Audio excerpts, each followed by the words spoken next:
creating wealth, freedom, and security using real estate investing. This is Get Real Wealthy. On this episode of Get Real Wealthy, we're going to talk about making your mortgage tax deductible. This is specifically for Canadians. If you're an American listening to this, you probably already have this. Your principal residence mortgage is already tax deductible, but in Canada, it is not. So one of the ways that we do we convert our non-deductible debt to deductible debt is using a strategy that's often referred to as the Smith maneuver. It's a way for Canadians to make their mortgage tax deductible. Now, there are a few different things that you want to consider. Number one, I'm not an accountant. Talk to your accountant. Make sure that you get professional advice around doing this so you don't make mistakes.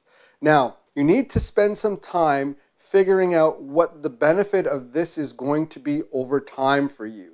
Because the amount of interest that you pay on your principal residence mortgage, if you can deduct that from your income, that means that you have the ability to get a little bit of tax back. This is really effective for you if you have a high income and you need another tax deduction. It may not be useful for you if you have a lower income because you have a lot of business income and you don't actually take a lot of income personally. So that's why it's important to talk to your accountant to make sure that you're in a good position to do this. Basically, what you're doing is you're taking a mortgage on your principal residence that has a home equity line of credit on it. And as you pay down the principal, your home equity line of credit grows. And the way that you can do this is using the home equity line of credit to invest in a rental property. So when you take the funds from the home equity line of credit and you use it to purchase a rental property, what ends up happening is that interest on the home equity line of credit now becomes tax deductible. So there are a number of different things that you can do with rental properties that allow you to accelerate the process of making your mortgage tax deductible. So as you pay down your principal residence, the line of credit becomes available. So some people, what they'll do is they'll take their line of credit, they'll pay for their rental property, they'll take the income from their rental property to pay down on their principal residence. They'll then use their line of credit to pay for the different expenses that come from their rental property. This allows you to accelerate the process. So as long as you have the ability to do additional payments on your principal in that home equity line of credit, you actually end up converting your debt quickly from non-deductible debt to deductible debt.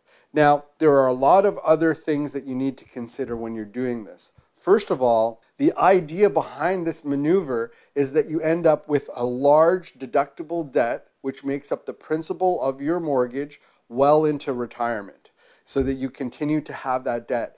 Not everybody is going to want to have that. So you need to keep that in mind.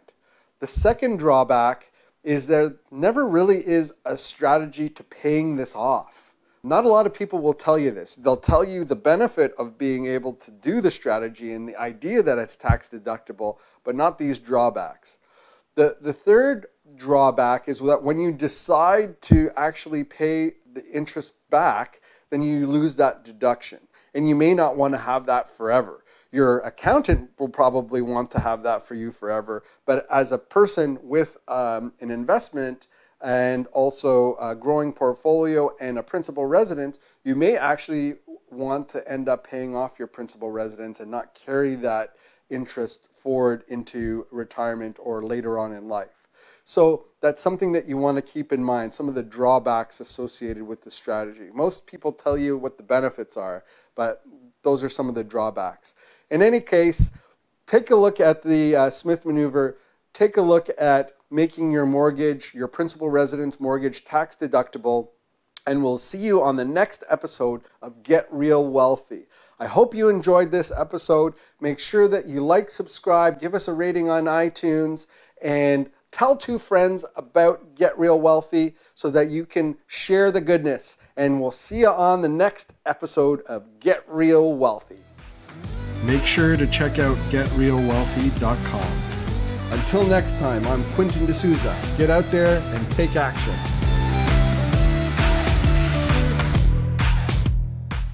The views and opinions expressed in this podcast are provided for information purposes only and should not be construed as an offer to buy or sell any securities or to make or consider any investment or course of action.